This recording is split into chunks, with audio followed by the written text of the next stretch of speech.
Temperatures తక్కువ ఉంటాయి అధ్యక్ష. హైదరాబాద్లో ఈ చుట్టుముట్టుతుండే టెంపరేచర్ కంటే 2-3 డిగ్రీలు వికారాబాద్ అనంతగిరి కొండల్లో టెంపరేచర్ తక్కువ ఉంటుంది. అక్కడ గాలి, అక్కడి నీరు చాలా గొప్ప వనమూలికలతో కూడుకున్నది. ఆ నీళ్ళే గండిపేటకు వచ్చి ఆ గండిపేట నీళ్ళే హైదరాబాద్ నగరానికి ప్రజలకు తాగడానికి ఇవ్వడం ద్వారా మన ఆరోగ్యాన్ని కాపాడడం కాకుండా మనకు తెలివితేటలను కూడా మెరుగుపరచుకోవడానికి నిజాం సర్కార్ ఇవన్నీ ఏర్పాటు చేసింది అధ్యక్ష. కాలక్రమేణా స్వతంత్రం వచ్చింది, సాంకేతిక నైపుణ్యం పెరిగింది. సాంకేతిక నైపుణ్యంతో నగరాలు అభివృద్ధి చెంది జలవనరులను కాపాడుకోవాల్సిన మనము ఆ దిశగా ప్రయాణం చేయలే అధ్యక్ష.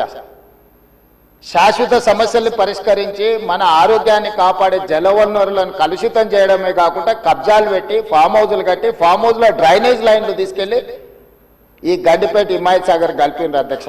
ఆగర్భ శ్రీమంతులు కట్టుకున్న ఫామ్ హౌజుల్లో ఉన్న డ్రైనేజ్ కనెక్షన్స్ తీసుకెళ్లి గండిపేటకు హిమాయత్ సాగర్కు కనెక్ట్ చేస్తే వాళ్ళ మీద ఉక్కుపాదం మోపి అన్నిటిని కూలగొట్టి లక్షలాది నగరంలో ప్రజలు తాగే నీళ్లను కలుషితం చేస్తే ఎవరిని క్షమించమని చెప్పి మా ప్రభుత్వం వచ్చిన తర్వాత కఠినమైన చర్యలు తీసుకున్నది అధ్యక్ష. దాని మీద ఎన్నో విమర్శలు వచ్చినాయి. జన్వాడలో ఫామ్ హౌజులు, మొయినాబాద్లో ఫామ్ హౌజులు కట్టుకున్న వాళ్ళు నా మీద దాడి చేసిరు. లక్షల కోట్ల రూపాయలు సోషల్ మీడియాలో ఖర్చులు పెట్టి బద్నాం చేసే ప్రయత్నం చేసిరు. అయినా మా సంకల్పం మంచిది, పేద ప్రజలకు మేలు జరగాలన్న ఆలోచనతో ఎన్ని విమర్శలు వచ్చినా వెనక్కి తగ్గకుండా 100% ఆ కార్యక్రమాన్ని ముందు తీసుకెళ్లే ప్రయత్నం చేసి, అదేవిధంగా మాకొచ్చిన అవకాశాలలో ప్రపంచంలో చాలా దేశాలు తిరిగినాం అధ్యక్ష. చాలా దేశాలను చూసినాం. అభివృద్ధి చెందిన ప్రతి దేశంలో ఒక నదీ పరివాహక ప్రాంతాన్ని అభివృద్ధి చేయడమే కాకుండా వ్యాపార కేంద్రాలుగా మార్చారు. ఈరోజు న్యూయార్క్, న్యూజెర్సీ మధ్యలో హడ్సన్ రివర్, లేకపోతే లండన్లో థేమ్ రివర్, నేనే మంత్రులనే కాకుండా మిత్రులు అక్బరుద్దీన్ ఓవైసీ గారితో కూడా కలిసి మేము లండన్లో ఆ ప్రాజెక్టును పరిశీలించడం జరిగింది. జపాన్లో చూడడం జరిగింది, సౌత్ కొరియాలో చూడడం జరిగింది, సింగపూర్ లాంటి నూతనంగా అభివృద్ధి చెందిన దేశాలను మనం పర్యటించడం జరిగింది. జర్మన్ లాంటి దేశాలు తమరు కూడా కౌన్సిల్ చైర్పర్సన్ సుఖేందర్ రెడ్డి గారు కూడా వెళ్ళి మీరు చూసి వచ్చి మీరు కూడా నాతోని మీ అనుభవాలను కొంత నాకు వివరించడం జరిగింది. అంటే ప్రపంచ స్థాయి గుర్తింపు పొందిన నగరాలలో నదీ పరివాహక ప్రాంతాలను కాపాడుకోవడమే కాకుండా ప్రక్షాళన చేయడమే కాకుండా వ్యాపార కేంద్రాలుగా మార్చి ఆ రాష్ట్రము, ఆ దేశం యొక్క ఆర్థిక వ్యవస్థను బలోపేతం చేసుకోవడానికి ప్రపంచ దేశాలు పోటీ పడుతున్నాయి. ఈరోజు గుజరాత్ అహ్మదాబాద్లో సబర్మతి రివర్ ఫ్రంట్ కట్టుకున్నారు. భారతీయ జనతా పార్టీ నాయకులు, ప్రజాప్రతినిధులు గొప్పగా చెప్పుకుంటుంటారు. నరేంద్ర మోడీ గారు, అమిత్ షా గారు గుజరాత్లో సబర్మతి రివర్ ఫ్రంట్ అద్భుతంగా కట్టిరని దాదాపుగా 60,000 ఫ్యామిలీలను అక్కడి నుంచి తరలించింది అధ్యక్ష. 60,000 కుటుంబాలను సబర్మతి రివర్ ఫ్రంట్ అభివృద్ధిలో భాగంగా ఆ సబర్మతి రివర్ కానుకొని ఉన్న పేదలను అందరిని కూడా అక్కడి నుంచి తరలించారు. ఉత్తరప్రదేశ్లో గంగానది ప్రక్షాళన చేసి అక్కడ రివర్ ఫ్రంట్ కట్టుకున్నారు. ఈ మధ్యకాలంలో ఢిల్లీ ఎన్నికల్లో బీజేపీ యమునా నదిని ప్రక్షాళన చేసి ప్రపంచ స్థాయి నదీ పరివాహక ప్రాంతాన్ని అభివృద్ధి చేస్తామని ఎన్నికల్లో భారతీయ జనతా పార్టీ నరేంద్ర మోడీ గారు చెప్పి ఢిల్లీ ఎన్నికల్లో గెలవడం జరిగింది.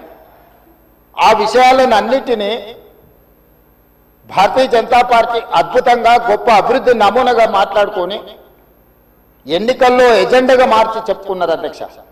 మేము తప్పు పట్టడం లేదు. అభివృద్ధి జరిగినప్పుడు కొంతమందికి ఇబ్బంది జరుగుద్ది. ఆ ఇబ్బంది జరిగిన వాళ్లకు ప్రభుత్వాలు న్యాయం చేయాలి, నష్టపరిహారం ఇవ్వాలి, ప్రత్యామ్నాయం ఏర్పాట్లు చేయాలన్నది మా ఆలోచన. మేము యమునా నదిని వ్యతిరేకించలే, గంగా నదిని వ్యతిరేకించలే, సబర్మతి నది రివర్ ఫ్రంట్ మేము వ్యతిరేకించలే అధ్యక్ష. కాంగ్రెస్ పార్టీ ఆయా రాష్ట్రాలల్లా అక్కడ నివాసం కోల్పోతున్న వాళ్లకు మెరుగైన వసతులు కల్పించండి అని మాత్రమే ప్రభుత్వాలకు సూచన చేసినాం అధ్యక్ష. ఈ రోజు ఈ నేపథ్యంలో ప్రపంచ దేశాల నుంచి మన దేశంలో ఉన్న వివిధ రాష్ట్రాలు రాష్ట్ర ప్రభుత్వాలు చేపడుతున్న కార్యక్రమాల నుంచి కొంతైనా మనం నేర్చుకోవాల్సిన అవసరం ఉంది అధ్యక్ష. వాళ్ళందరికంటే ముందు నిజాం సర్కార్ మూసీ నది రివర్ ఫ్రంట్ ను నిజాం కట్టిండి అధ్యక్ష. వీళ్ళందరూ మేల్కోకముందే మీరు పురాణపూల్ బ్రిడ్జ్ నుంచి మక్కా మసీదు నుంచి మీరు ఆ లైన్ అంతా చూడండి.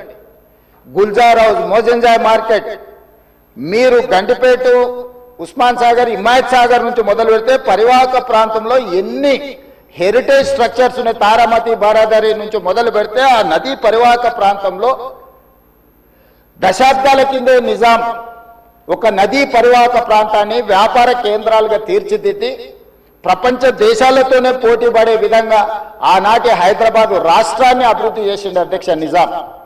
కాలక్రమేణా స్వతంత్రం వచ్చింది, ప్రజాస్వామిక పాలన వచ్చింది.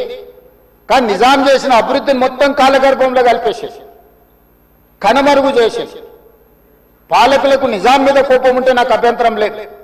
కానీ నిజాం కట్టిన కట్టడాలను, చారిత్రాత్మకమైన కట్టడాల నుంచి మొదలు పెడితే చేసిన అభివృద్ధిని మొత్తం కాలగర్భంలో కలిపి కలుషితం చేసి ఆక్రమించుకొని అన్యాయక్రాంతం అయిపోయి ఈరోజు నివసించడానికి యోగ్యం కాని ప్రాంతాలుగా తయారు చేశారు.